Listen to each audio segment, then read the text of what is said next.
Sheldon, after you guys tied things up so quickly in the third period, why do you think you weren't able to eventually take the lead? Well, there's another team on the ice, that's going to play against you and going to make it hard, like it was most of the game. But um, I thought we had ample opportunities both in the second and at times in the third to score more than we did. But their goaltender was real good, and I think probably on all three of the goals that we let in, our guys would probably like to have those ones back. Can you walk us through what happened with Calvin in the second period when you made the switch from Calvin to Garrett? I just felt, it was apparent to me that Pix had lost his focus and composure there a little bit. And there's a time when our team was reeling, and just felt I needed to have a response for myself to sort of shake things up a little bit and get Sparksy in with a clear head. I don't like having to make that change at all. I don't like putting Sparksy in that situation. Pix has been so good for us in so many areas, on and off the ice, and I don't like to have to make that change. Just felt it was appropriate for the time.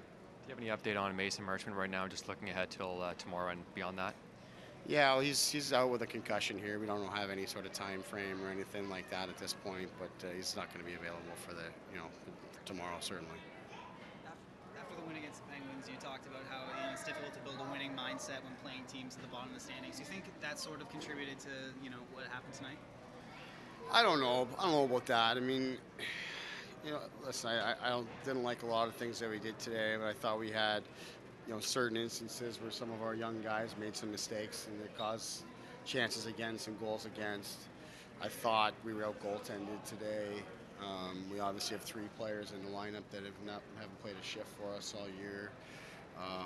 We have a lot of different factors, I think, that go into a game like this, but I think our mindset was in the right place. It's one thing to be in the right mindset. It's another thing to be out on the ice and to play the game. It's different and it's difficult, but we have to find our way through it. We still want to make sure we're winning games and collecting points.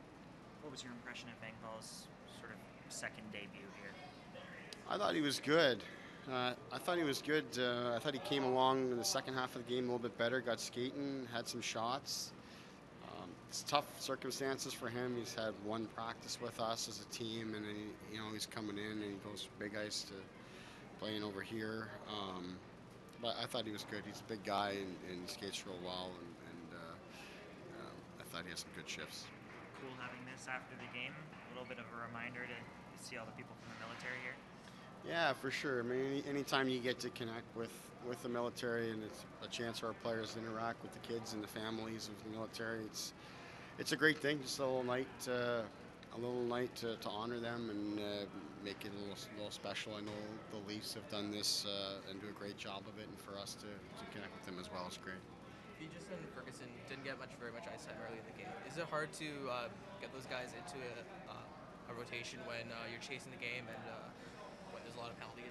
Yeah, for sure it is. I mean, we took 3 minor penalties in the first period, had a power play of our own, so that's almost half the period right there. And then, like you say, we're chasing the game a little bit, so you're trying to squeeze what you can out of your offensive people. Ferguson, I thought, made some really great plays on the power play when we used him there. It was difficult to get him much ice at even strength, but showed lots of skill on the power play, which I was expecting. I thought he has the ability to do that, which is why we put him there. But yeah, it was difficult to use our bench today, which is obviously not ideal. Playing on a back-to-back, and it's a 3-3 tomorrow, but that's what the circumstances called for, so we went with it. From what you talked about with Ferguson, how much different is the NCAA to the AHL? Is it very much different, the schedules and even like style of play? Well, I think it's a lot different. I think it's a lot better. It's professional hockey. It's a lot faster. All those types of things. But one thing that's not different in is NCAA for the most part. It's men. It's much like pro hockey. It's a lot of older players, especially the conference that he comes from. It's a lot of older guys. It's most of the players are well in their 20s. So that's not a new thing for him coming here. But there's a lot of differences. I think that take a little bit of time for sure. Kessler was on the top, or I guess was with Altonen against the Penguins. Same with Engvall in this game, and then him and Ferguson get looks on the power play. It seems like you're giving the young guys who are even debuting now sort of opportunities to contribute right off the bat. What's going behind that? Well, you just I mean, it doesn't do us much good to bring people in and then just sit them on the bench and not play them to their strengths. So if somebody comes in and we believe they have skill and they're real productive on the power play, then we're going to use them in those situations. Now, I just think that when you bring people in to be a part of your organization, you've got to give them a proper opportunity, and really that's all that goes into that.